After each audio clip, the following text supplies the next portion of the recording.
just a temp who doesn't understand how real medicine works." That sentence would come later. But on Rachel Torres's first morning at Sacred Heart Hospital in Raleigh, nobody knew yet who was walking through those doors. The fluorescent lights hummed overhead like trapped insects, casting everything in that particular shade of institutional white that made blood look purple and hope look negotiable. The smell hit her first, antiseptic layered over stale coffee and something else, something organic and tired that no amount of bleach could erase. Rachel had smelled worse. She'd smelled things that required classified debriefings and medications that came in unlabeled bottles. This was just a hospital. This was supposed to be normal. She pushed through the double doors into the cardiac unit at 5:33 a.m., before the day's shift arrived, before the chaos began. Her scrubs were navy blue, unremarkable. Her name badge read R. Torres, temp nursing staff, 3-month contract. The laminate was already starting to peel at one corner. Her hands, when she clipped the badge to her collar, showed the kind of wear that didn't match her age, 2 long scars running parallel down the back of her right palm, pale and precise like surgical work, and a burn mark on her left wrist shaped like it had a story that ended in silence. She didn't look at them. She never did. Instead, she moved into the unit with the kind of quiet that people didn't notice because it wasn't the absence of sound, it was the absence of intrusion. She belonged here. Her body knew how to be invisible. The morning report took 20 minutes. 12 beds, 8 occupied. Room for 17 had been empty for 4 days. Now it had a patient. The night nurse, Marcus, handed her the chart with the kind of careful documentation that meant complicated. Unresponsive male, admitted through the ER at 11:13 p.m. yesterday, Marcus said, reading without looking up. Found by his daughter at his apartment in Durham. Blunt force trauma to the head, she said he fell, but the injuries suggest otherwise. No next of kin listed except the daughter. No advance directive. No medical records we can access. It's like he doesn't exist. Rachel took the chart. The name printed on the label was James Callahan. 48 years old. The rest of the page was blank in that official way that meant there were classified reasons it stayed blank. She didn't let anything change in her face. She had trained her face years ago to keep its secrets. Any response to stimuli, she asked. None. Speech is absent. We're managing the airway, nutrition through the feeding tube, monitoring for aspiration. The daughter sits with him during the day. She seems. Marcus paused. Involved. Very involved. She was here until 10 p.m. last night holding his hand. I'll check on him first, Rachel said. Room for 17 was at the end of the corridor, positioned so that the morning light from the window hit the bed at an angle that made everything look like a memory. The machines surrounding the bed sang their mechanical songs, ventilator, cardiac monitor, pressure alarm set for systolic under 90. The man in the bed looked like he had been assembled from all the things that didn't fit together anymore. His left side was bruised the color of old pennies. His right eye was swollen shut. But his hands, when Rachel looked at them, were the hands of someone who had built things. Strong. Scarred. The kind of hands that knew their way around a weapon in the dark. She checked the vital signs, noted them in the chart, adjusted his positioning on the mattress with the precision of someone who understands that bedsores kill just as surely as blood clots do. Her movements were efficient. Practiced. The kind of practice that comes from doing it in field hospitals under fire, not just in domestic settings where everything happened under lights. And then she saw it. Tucked into the corner of his bedside table was a photograph, edges worn soft from handling. An old unit patch. The image was small but distinct, a diamond shape with lettering inside, olive drab and faded. Her breath didn't change. Her hands didn't stop. But something in her chest executed a maneuver that felt like recognition. She had one exactly like it. Sewn into the lining of her jacket. Stitched there 14 years ago in Helmand Province by someone who understood that official records were temporary, but fabric was forever. His stable, she said aloud, because the silence felt too loud. I'll increase the head of bed to 30 degrees. Check for any response to voice. She began speaking to him the way she'd been trained to speak to unconscious patients. Not to them, but as if they could hear. As if the person inside the broken body could somehow navigate sound like a dark room. Your daughter loves you, Rachel said quietly, adjusting the pillows. She's coming back this morning. Around 7 a.m., I'd guess. She's going to want to know you're comfortable. So let's make sure you're comfortable. The man's eye, the one that wasn't swollen shut, didn't move. But something in his breathing changed. Deepened. Like he was listening to something on a frequency only certain people could hear. Rachel finished her assessment. As she turned to leave, her eyes caught the photograph again. The unit patch. She recognized the symbol. She had memorized that symbol in a desert 1,500 kilometers from here, in a place she wasn't supposed to remember and a life she wasn't supposed to claim. The chart said his name was James Callahan. But Rachel knew better. She knew that name the way you know someone who has held your life in their hands and chosen to keep holding. She knew that this man in room for 17 was Command Master Chief James Callahan, her son Miguel's commanding officer from the 3rd Platoon, Bravo Team. The officer who had sent the letters, 3 of them, each one addressed to Miguel's mom and nothing else, because official mail could be traced and this kind of gratitude couldn't be written down in ways the system would understand. Those letters were in her drawer at home, folded carefully and read so many times the creases had worn into the paper like scars. She forced herself to breathe normally. Forced herself to walk out of room for 17 like she had just completed a routine patient assessment. Her hands moved through the rest of her shift with mechanical precision. Vital signs. Medication administration. The 100 small acts of attention that kept people alive when they couldn't keep themselves alive. By 6:52 a.m., the day shift began filtering in. The attending physicians arrived at 7:15. By 7:30, the morning chaos was in full momentum, alarms ringing, families arriving, the organized violence of hospital work in progress. And at 7:31, Dr. Hargrove arrived. She heard him before she saw him. His voice had the particular resonance of someone accustomed to rooms becoming quiet when he entered them. He was tall, built like someone who had never doubted his right to occupy space. His suit was charcoal and tailored, his stethoscope draped around his neck like a decoration rather than a tool. His hands, when Rachel caught a glimpse of them, were soft. Unmarked. The hands of someone who gave orders and waited for other people to carry consequences. Morning report, he announced, not asked. Conference room. 5 minutes. The nurses moved toward the conference room like schools of fish responding to a predator's shadow. Rachel followed, but she took the longer route around the unit, using the extra seconds to reset herself. To become the person who wouldn't be noticed. The temp nurse. The one without a file here, without relationships, without roots. In the conference room, Hargrove sat at the head of the table. Naturally, the physician had been waiting for him and reviewed the night's cases with a kind of precision that was impressive if you mistook efficiency for excellence. He spoke about metrics. Throughput. The importance of moving patients toward resolution quickly. Sacred Heart maintains the highest turnover rate in the region, he said, and it sounded like he was quoting something he believed. That's how we stay profitable. That's how we stay competitive. Rachel sat in the 4th chair from the door and said nothing. This was the work of being invisible. Then Hargrove asked about room for 17. Unresponsive male, blunt force trauma, no family resources, one of the day nurses said. Daughter visits regularly but she's expressed financial constraints. Hargrove's eyes moved down the list of patients like he was reading inventory.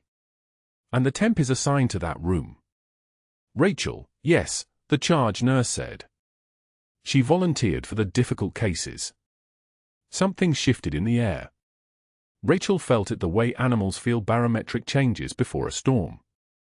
Hargrove's gaze found her, and his expression arranged itself into something that resembled polite disinterest but tasted like evaluation. Torres. You've been here 3 months. Yes, doctor. And before that? Private contracted work. Travel assignments. It was true. It was also the answer you gave when you couldn't say, classified training exercises. Extraction protocols. Black site medical support. Years of work that officially never happened. Well, Hargrove said, and there was something in his voice like a man who had just learned something useful about someone he planned to use it against. Welcome to the team. The conference room moved on to other cases, but Rachel knew something had changed in that moment. She could feel it the way she could feel changes in air pressure before a mission went sideways. Hargrove had noticed her. And in a hospital hierarchy built on the careful maintenance of power, being noticed by someone like him was how you became a problem. At 9:13 a.m., Rachel was back in room for 17, adjusting the ventilator settings, checking the feeding tube placement, doing the work that kept broken people alive. The window showed a clear October sky, the kind of blue that looked like promises that hadn't been tested yet. She was repositioning Callahan's right arm to prevent contracture when she heard movement in the doorway. A woman stood there. Late 20s, dark hair pulled back, eyes that had been crying but were trying very hard not to cry anymore. She was wearing scrubs under a cardigan, which meant she worked somewhere nearby, which meant she visited on breaks, which meant love looked like a lot of sacrifice. Is he? The woman stopped. Started again. How is he? He's stable, Rachel said, and there was something in her voice that didn't match the temp nurse in the bad badge photo.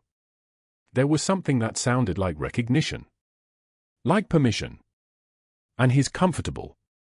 That matters more than you might think. The woman, Callahan's daughter, Rachel understood without being told, approached the bed slowly, as if speed might disturb something fragile. She took his hand. The left one. The one with the scars that matched the photograph. Dad, she whispered. I'm here. I'm here. Rachel stepped back, giving space, but she didn't leave the room. She adjusted medications that didn't need adjusting. She monitored numbers that were already stable. She stayed because this man in the bed had sent letters. Because he had held her son's life in his hands. Because 3 months of invisibility meant nothing when you met someone whose past collided with your present in the shape of an unconscious man and a desperate daughter and a unit patch that belonged to a life you were never supposed to claim. 3 months of invisibility meant nothing when the past walked into your hospital floor wearing a face you'd never expected to see again.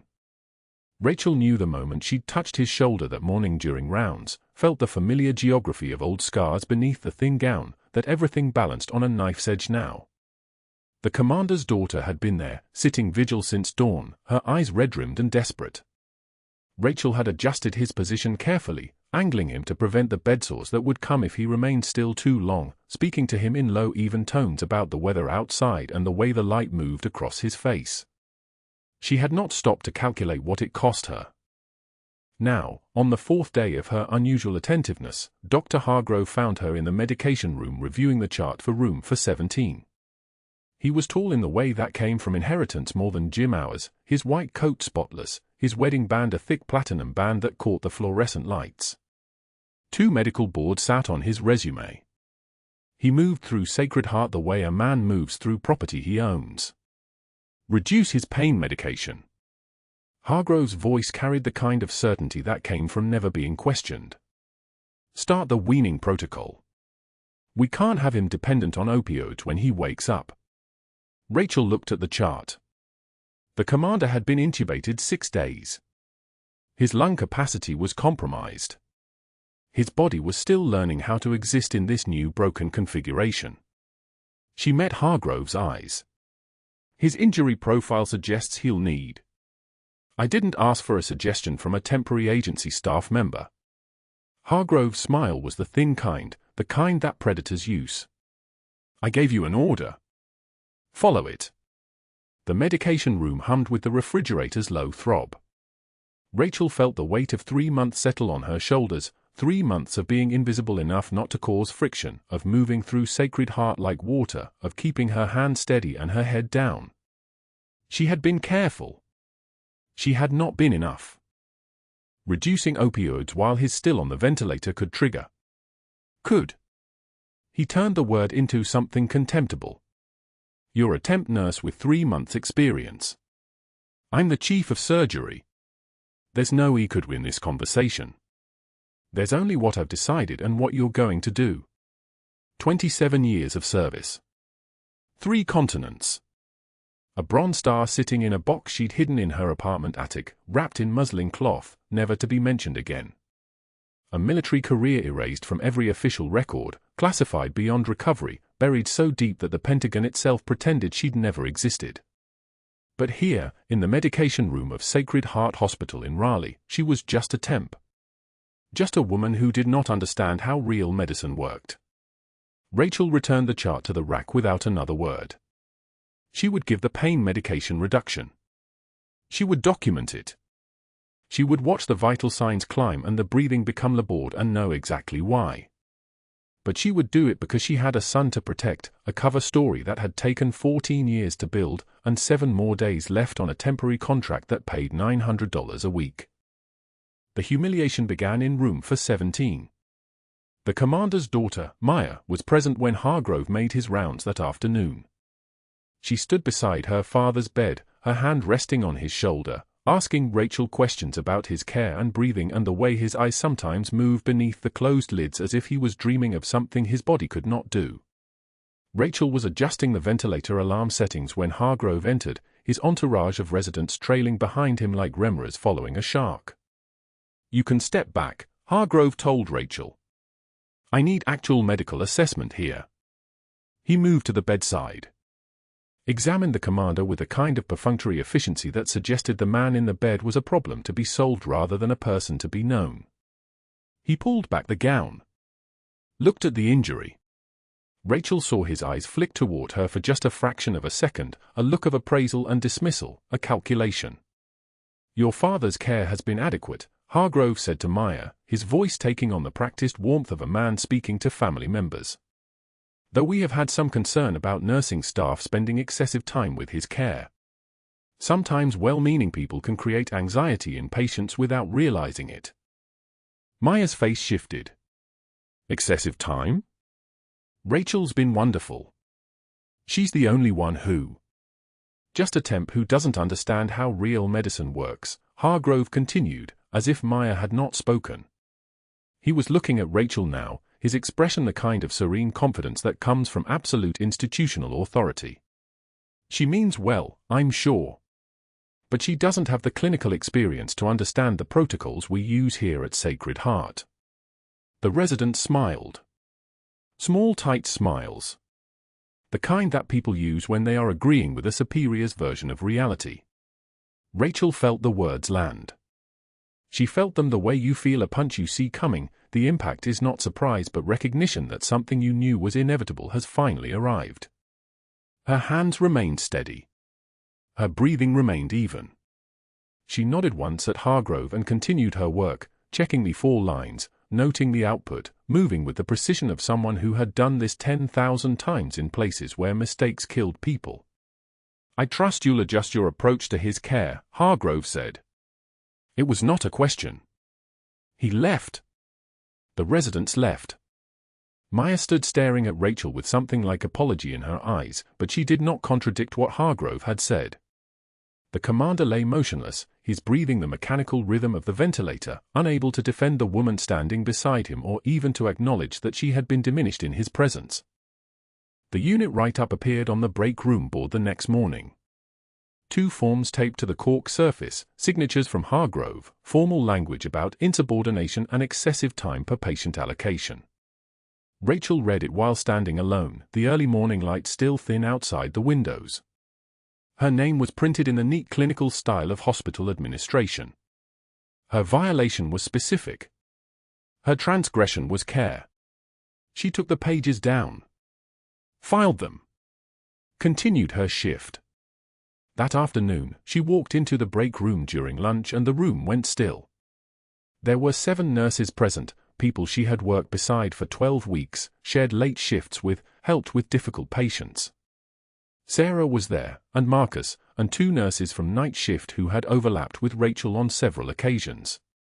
All of them were standing at the small table in the corner with their lunch containers open, their conversations interrupted by her entrance. Rachel moved toward the refrigerator. She was not going to make this difficult for them. She was not going to sit at their table and pretend that the morning board had not existed. She was not going to force anyone to choose between the friendship of a temporary contract worker and the professional safety of avoiding the chief of surgery's disfavor. But Sarah was her friend. Sarah had brought her coffee on cold mornings and asked about her son's school and shared her own anxiety about hospital policy changes. Sarah stood up and gathered her lunch. Her eye slid away from Rachel's face the way water slides away from a sealed surface. She moved to another table. Marcus followed. Then the others. Rachel sat alone with her sandwich and her water bottle. She did not look up. She did not allow the moment to land as rejection. She treated it as what it was, the necessary mechanics of institutional survival. These were good nurses with mortgages and families and careers that could not survive the professional isolation that came from being identified as problematic. She understood the calculus perfectly. She had made harder choices than this. The silence lasted for 74 seconds. That was how long it took Rachel to take the first bite of her sandwich, to chew it, to swallow it, to become a person eating lunch alone rather than a person being abandoned. That was how long it took for the break room to reset itself around her absence. Then the door opened. Hargrove passed through the room on his way to the coffee station. He was speaking on his phone, his voice carrying the easy confidence of a man discussing other people's futures. Rachel felt the electricity of his attention register as he moved past her, the precise moment of his acknowledgement that she existed and was to be dismissed. She did not flinch. She did not look up. She took another bite of her sandwich and continued eating as if the man who had just unmade her social existence in the hospital was entirely irrelevant. But her hand moved slowly to her face. Just once. A single tear had escaped, the kind that comes not from sadness but from the pressure of restraint, from months of careful invisibility suddenly fractured by institutional humiliation. She wiped it away with the back of her hand. She did not break eye contact with Hargrove as he passed.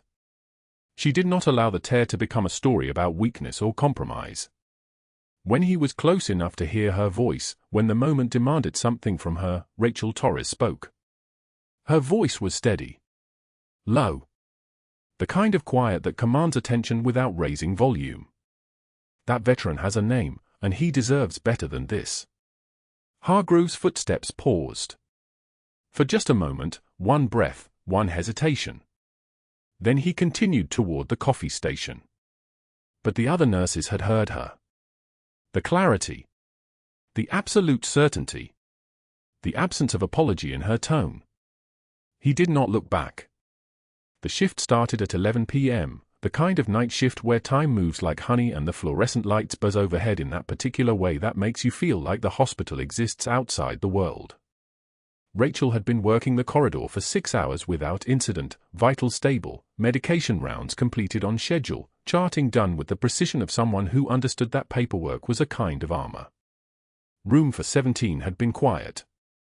The commander lay in his bed with the ventilator's mechanical wheeze as his only voice, his chest rising and falling in that practice rhythm that meant nothing was wrong, everything was fine, the night would end like every other night. At 5:22 a.m., the rhythm changed. Rachel was 2 rooms down, checking a post-op patient's drain output, when she heard it. Not an alarm. Alarms were easy, they told you the problem. This was something quieter.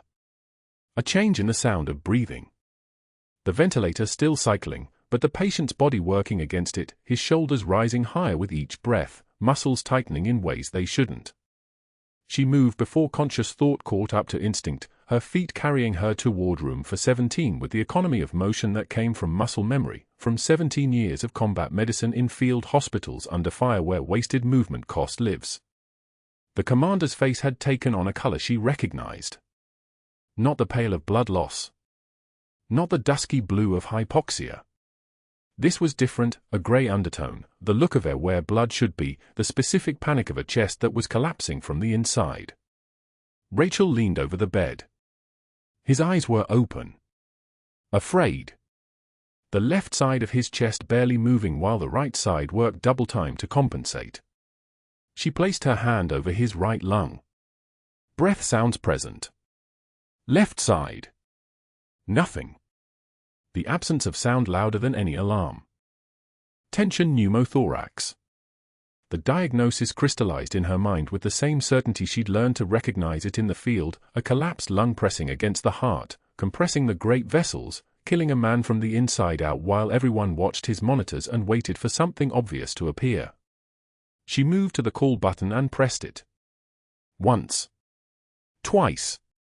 Not frantic, because panic was a luxury. The response crackle came back nearly instant. This is the night desk. Go ahead, 417. Get Dr. Hargrove. Now. Tension pneumothorax suspected, left side. Her voice had changed. Dropped an octave. Lost the careful deference she'd been carrying like luggage for 3 months. Commands, not requests. The language of someone who'd given orders and had them followed without question. The phone went silent. Not the silence of disconnection. The silence of shock at the tone she'd used, the authority that had leaked out of her despite every effort to keep it contained. 48 seconds. That was how long it took for the ventilator alarm to escalate from cautionary to urgent, the O2 saturation numbers beginning their terrible descent. She could watch the vital signs climbing wrong on the monitor. Heart rate jumping to 142. Blood pressure collapsing. She didn't wait for Hargrove. Her hands moved before permission arrived, the way hands move when they've done this before, when they've done this in conditions infinitely worse than a temperature-controlled hospital room with working electricity. The crash cart was 12 feet away. She pulled open the top drawer. 14-gauge angiocath needle. Her fingers found it by muscle memory, the needle resting between her thumb and forefinger with a kind of familiarity that only came from thousands of repetitions. She didn't check the package. There was no time for checking. There was only the knowledge that this man had sent her son into hell and come back different, and he would not die because she waited for permission. The second intercostal space. Midclavicular line. Her fingers found the landmarks on his ribs with a surgeon's precision, the left side where the air was building, where the pressure was collapsing his lung and suffocating his heart. She prepped the skin with a chlorhexidine swab in one motion, not bothering with the ritual of gloves because gloves took time and time was a resource that was hemorrhaging away at 142 beats per minute. The needle went in. The hiss of air escaping. Decompression. The sound like a tire slowly releasing, the sound of immediate relief, the sound of a life buying itself time. She didn't remove the needle. She advanced the catheter over it in one smooth motion, the plastic tubing sliding into place where the needle had been, securing it with tape from the crash cart because the needle itself was a liability now, a foreign object, and the catheter would do the work of letting the trapped air escape while keeping infection out.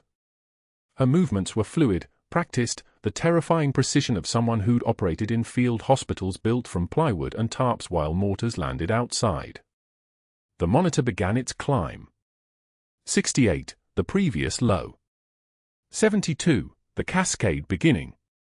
79, air exchanging now, the lung re-inflating, the pressure releasing from the heart.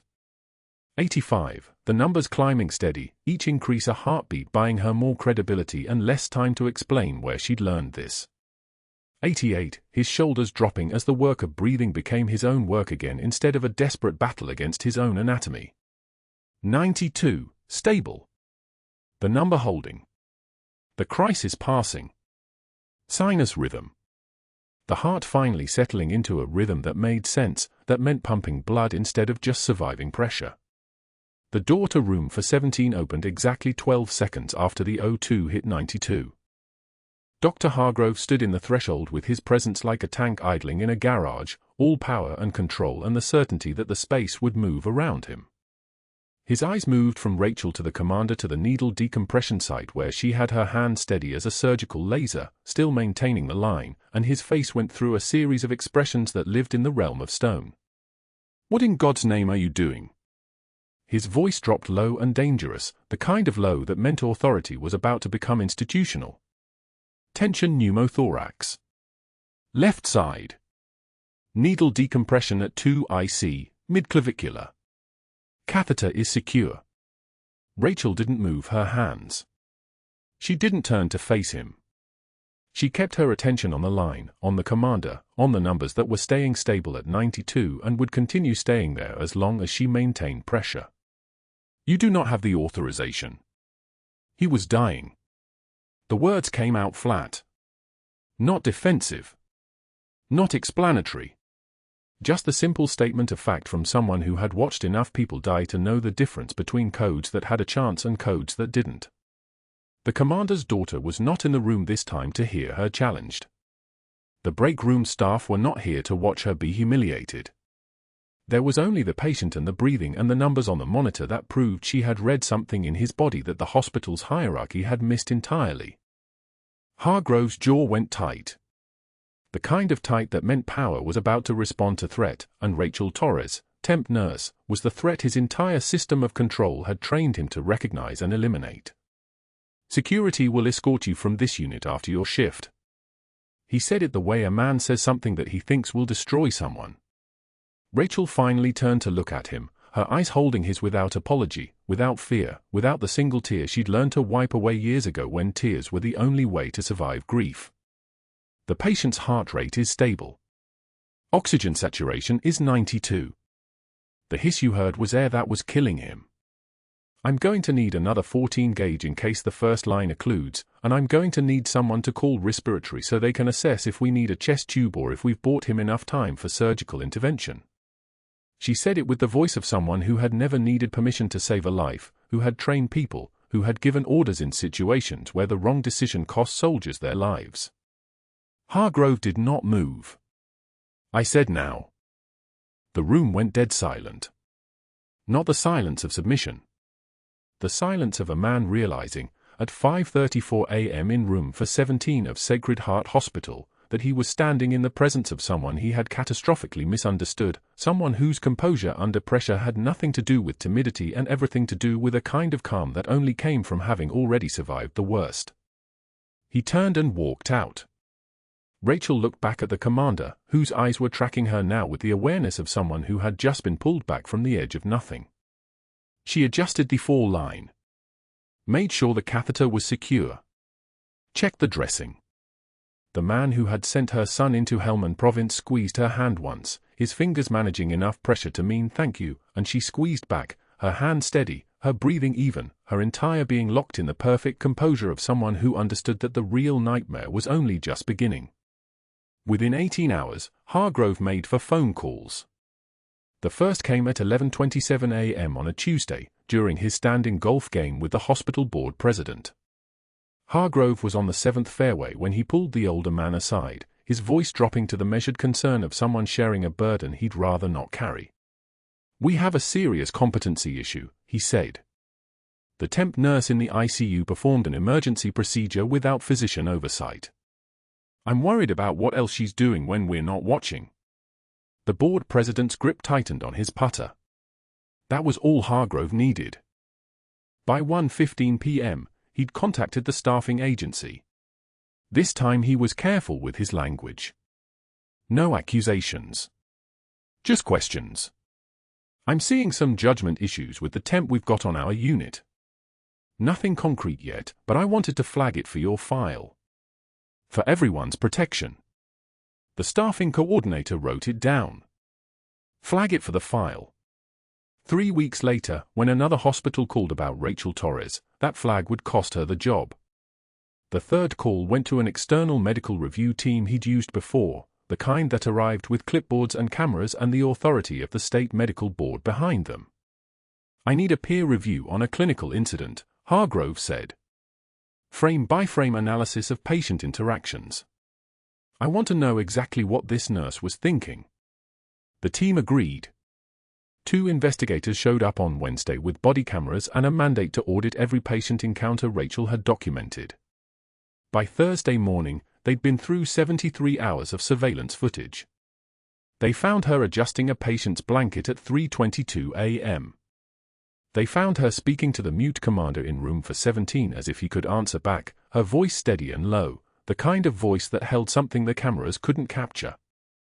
They found her hands moving with precision, not the hesitation of someone outside her scope, but the absolute certainty of someone who'd done this 10,000 times before. Hargrove watched the footage with them. He saw it all, and he knew exactly what it meant. He just needed to move faster than she could run. At 6:51 a.m. on Friday, security knocked on her apartment door. Two of them, uniforms and clipboards, the kind of official that made neighbors pull their curtains tight. Rachel Torres, one said. She already knew what came next. She'd known since Wednesday when she saw the external review team's van in the parking lot. She'd seen them watching her. Seen them taking notes. Seen Hargrove smile when he passed her station that afternoon, the smile of a man who'd already won. "You're being terminated for cause," the security officer said. "Violation of scope of practice. Performing invasive procedures without physician authorization. Your badge, your hospital ID, and all credentials need to be surrendered immediately." He held out a plastic bag. Rachel placed her badge inside, the one that said temp staff, the one that was never going to become permanent anyway. It landed with a soft clink against the laminate. "I saved his life," she said. Just those 4 words. Her voice remained level. Her hands didn't shake. But inside, something fractured. She had 2 hours to clear her locker before they escorted her off the premises. Rachel moved through Sacred Heart like a ghost, past the break room where the nurses wouldn't meet her eyes, past the ICU where the mute commander would wake up and ask for her and be told she was gone, past every station and every face that had decided she was expendable the moment Hargrove made it clear she was a liability. Her locker contained almost nothing. 3 weeks of temp work doesn't accumulate much. A spare pair of scrubs. A water bottle. The cracked mug she'd brought from home, the one with the chipped handle that Miguel had given her for Mother's Day 3 years ago. And at the back, folded inside her jacket lining so carefully that no one had ever found it, the faded unit patch. Special Forces. Green and gold. From another life. From a woman she wasn't supposed to be anymore. She held it for 3 seconds. Just long enough for the reality to settle. Then she packed it into a cardboard box along with everything else that mattered. The rain started at 4:38 p.m., a cold October downpour that hit the pavement like judgment. Rachel sat on the bus stop bench on Fayetteville Street, the cardboard box balanced on her lap, watching the water seep into the corner where she'd packed the cracked mug. Her hospital badge had been deactivated. Her name had been flagged in the staffing database. Her reference would be toxic within 48 hours. Hargrove had already made calls to 3 other hospitals in the region, spreading the word about her judgment issues in a way that would echo for months. She pulled out her phone at 5:13 p.m. No messages. The contacts she had from those early years, the ones who might have helped, had explicit instructions never to reach out. The classified operation in Helmand Province 14 years ago had been buried so deep that even asking about it was a federal crime. She was supposed to disappear. Blend in. Become invisible. And she'd done exactly that, for 14 years, moving from temp job to temp job, never staying long enough to build a life, never connecting to anything that mattered, until Room for 17 and the man who'd known her son, and suddenly the careful distance between who she was and who she pretended to be had collapsed in a single moment of crisis. The rain intensified. A woman with an umbrella paused near the bench, something in her posture suggesting she might offer to share it. Rachel shook her head without looking up. She didn't deserve kindness right now. She deserved this bench and this rain and this cardboard box with everything she owned inside it. She reached down and touched the photo at the bottom, of her husband in his dress blues, taken 3 weeks before deployment, his smile holding something she'd never gotten to see again. He'd been in Helmand Province too. Different unit, different year, but the same mountains. The same dust. The same cost. Maybe Hargrove was right. Maybe she didn't belong in medicine. Maybe she should have stayed buried, stayed quiet, stayed nothing.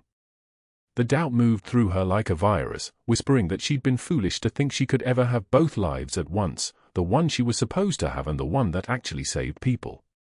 She'd chosen the wrong one. She'd exposed herself, and now she was paying the price, and the man in room for 17 would never know why she disappeared. Her hands were shaking. Not from cold. From the kind of fear that comes when you realize you've made yourself a liability to everyone around you. She pulled the unit patch from the box and held it in the rain, watching the water bead on the fabric, thinking about how easy it would be to just let go, to let the patch fall into the gutter and disappear like every other piece of her past. And then she heard it. At first, just a sound at the edge of perception. A low thrumming, distant but unmistakable. She looked up from the patch, water streaming down her face, and saw nothing but traffic and rain and the ordinary chaos of the city at rush hour. But the sound grew louder. Deeper. The rhythm of rotor blades pushing against wind. She closed her hand around the unit patch and pulled it back into the box, tucking it against her jacket. Her breath steadied. Her shoulders came back. The bench beneath her suddenly felt less like an ending and more like a waiting point. The helicopter was still 3 blocks away. But it was coming. And she was still alive. 1 week later, Rachel was cleaning out her locker at the staffing agency when the door burst open and Miguel stumbled through, breathless, his 17-year-old frame moving like he was carrying the weight of something ancient. In his hands was a shadow box. Behind glass, medals caught the fluorescent light like captured stars, a navy cross, 2 purple hearts with their distinctive heart shapes, a bronze star with Valor, and the Distinguished Service Medal. Beneath them lay ribbons she hadn't seen in 14 years. Her hands didn't move. She just stared. Miguel's other hand held her old jacket, the one she'd hidden in the attic 2 seasons ago, and sewn into the lining with thread the color of old blood was the faded Special Forces crest, the insignia she'd been ordered to deny, to bury, to pretend had never touched her skin. "Mom, they need to see these," Miguel said, and his voice cracked like he'd been rehearsing this moment for weeks. Before she could stop him, before she could find words for the prayer and the curse tangled in her chest, he was pulling her toward the car. The drive back to Sacred Heart took 18 minutes. She didn't speak. Miguel filled the silence with fragments. He'd found the medals while looking for something else, he'd recognized the name on the box, he'd made calls, people had talked, and now the hospital administrator was waiting. Now there was a meeting scheduled. Now everything was about to change or collapse entirely. The administrator's office had a window that overlooked the parking lot where she'd stood a week ago, box balanced on her hip, watching her life drain into the rain. Miguel walked in first and stood in front of the desk with the posture of someone who'd inherited his mother's ability to command silence. "My mother is Senior Chief Petty Officer Rachel Torres," he said, and the words hung in the air like a confession that rewrote history. The administrator's pen stopped moving. A folder on his desk, Rachel's employee file, suddenly looked impossibly small. The head nurse Rachel had trained with 3 months ago was called into the office moments later. Her name was Catherine, and she'd worked alongside Rachel for weeks before the isolation began. Catherine's hands trembled as she pulled up the classified personnel file that had been unsealed that morning, the orders coming down from someone high enough that no one asked questions. She read aloud, her voice unsteady, about a 19-year-old ensign assigned to forward surgical teams in field hospitals under mortar fire in Helmand Province. She read about 73 lives saved in a single 48-hour rotation. She read about the Bronze Star with Valor recommendation that had been buried in redacted files.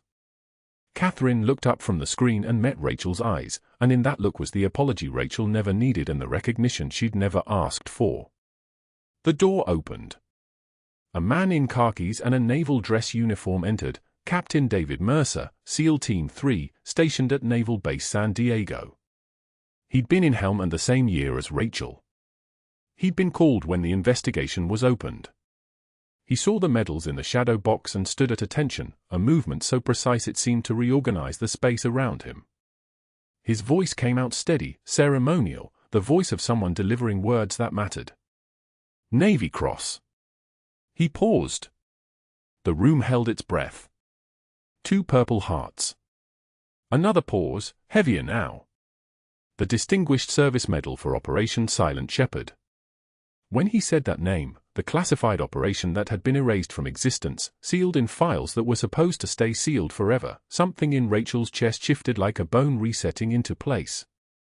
An FBI liaison entered next, and the meeting transformed from administrative review to federal investigation. She carried documents bearing the Department of Defense seal and spoke with the authority of someone enforcing truths that had been classified for 14 years until declassification orders came through that morning. Operation Silent Shepherd, she explained, had been a hostage extraction in the Sanjin Valley. Rachel Torres had been the combat medic. She'd done something that saved the lives of everyone in that operation, something the Pentagon had decided needed to be buried, and she'd been ordered to disappear, to relinquish her rank, to live as a civilian and never claim what she'd done. The investigation had been initiated by the mute veteran in room for 17, the commander she'd saved a week ago with a needle decompression. Before the shrapnel took his ability to speak, before his silence became permanent, he'd contacted a lawyer and requested the truth be declassified. The hospital's IT director entered last, and what he carried was fire. He was a Marine, 23 years of service, and he'd been the one to discover that Dr. Hargrove had attempted to delete the security footage from the morning of the needle decompression, the footage that showed Rachel performing the procedure with the precision of someone trained in emergency trauma management under combat conditions. But the IT director, this Marine with the muscles of someone who'd carried more than equipment, had saved every frame. He'd documented Hargrove's attempts to erase the files. He'd reported it to the state medical board. He'd followed a chain of command that existed beyond the hospital walls. The room went so quiet you could hear the ventilator sounds from the floors below, echoing up through the walls like ghost breathing. What happened next was administrative theater. Hargrove was called in, given opportunity to explain, shown the footage, informed that his medical license was under investigation for attempting to obstruct justice and fabricate patient records. His face moved through stages like a man watching his foundation crack. The FBI liaison handed him a folder and a phone number. His lawyer needed to hear from him within 24 hours. Then they escorted him out, and the silence that followed was the sound of institutional consequences finally finding their target. 6 months later, Rachel was driving past the strip mall on Fayetteville Street when she saw him. Dr. Hargrove, standing outside a pharmacy, behind a folding table stacked with supplemental insurance pamphlets. His medical journals were in a cardboard box beneath the chair, the leather covers yellowed and marked with his name in gold lettering that seemed obscene now. The name tag on his shirt read, Steve, in generic print. When a customer approached, he didn't stand straight. He didn't command the space the way he used to. He flinched when someone called him doctor by accident, and he quickly corrected them with a voice that had lost its edge, its certainty, its ability to wound. Rachel didn't stop. She drove past and never looked back. She returned to Sacred Heart 3 weeks later, hired not as a temp but as the Director of Veteran Services, a position created specifically for her, with authority that moved through every department. Her first day back, she walked into room for 17 where the mute commander was sitting in a wheelchair by the window, looking out at the Raleigh skyline. He didn't turn at first, but something shifted, the way light catches knowing.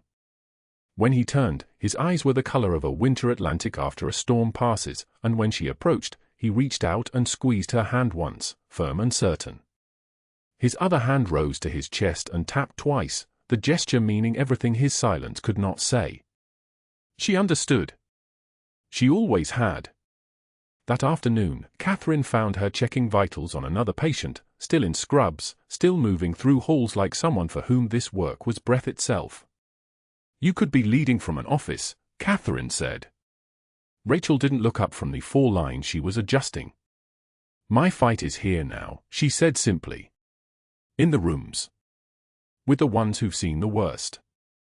And it was the clearest statement of truth she'd made since the moment she'd arrived at Sacred Heart, when she was just a temp nurse and the world still believed she was ordinary. The hospital installed a new wing dedicated to veteran trauma care. The state medical board suspended Dr. Hargrove's license pending criminal investigation into the destruction of medical records and obstruction of federal inquiry. 3 other hospitals discovered similar patterns in his personnel files and initiated their own reviews. And in the spaces between these victories, in the quiet moments when Rachel sat with patients who'd survived things no one should survive, she understood what those 14 years of disappearing had actually meant. She hadn't been erased. She'd been preserved. Waiting. And now the silence that had protected her could finally become voice. Heroes walk among us. Sometimes in scrub, saving lives in the dark. Did you ever question someone's competence and discover you were catastrophically wrong? Drop your answer in the comments. And if you believe nurses deserve the authority to advocate for their patients without retaliation, subscribe and share this story with someone in healthcare.